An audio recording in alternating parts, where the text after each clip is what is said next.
در روز میلاد حضرت علی اکبر علیه السلام که به نام روز جوان نامگذاری شده، به دیدن چند جوان موفق در پارک علم و فناوری رفتم.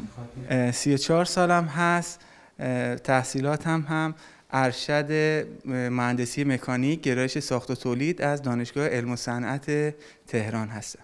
فارغ التحصیل کارشناسی کشتیسازی دانشگاه خلیج فارس هستم. خیلی خوشحالم که یه فضا برای من به عنوان تحصیل کرده تو این رشته مهیا شده که بتونم از دانشم استفاده کنم. دانشجویان و یا فارغ التحصیلان دانشگاهی که در واحدهای فناور و شرکت‌های دانش بنیان در حال انجام فعالیت‌های مختلف علمی بودند. اینجا تیم ما حوزه فعالیتش ساخت توسعه بازی‌های موبایلی و رایانه‌ایه و در اینجا تیم ما تشکیل شده از حداقل 6 نفر از جوانای بومی بوشهر. با وجود مشکلات پیش رو ولی به دنبال اهدافشان رفتند.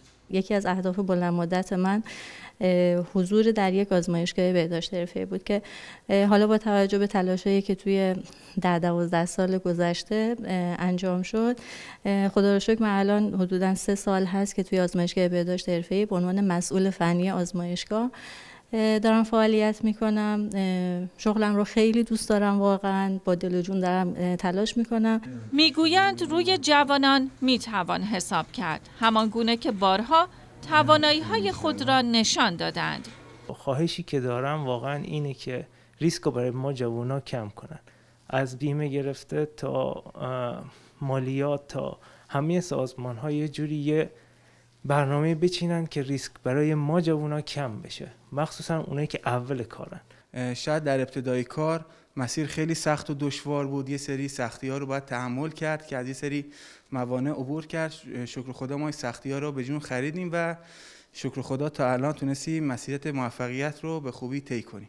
و دوست دارم که حالا که این فرصت مهیا شده به عنوان یک جوان واقعا تلاش کنم که ما بتونیم به پای کشورهای دیگه توی صنعت قایق‌های تفریحی برسیم و روز به روز پیشرفت داشته باشیم و حتی صادرات انجام بدیم.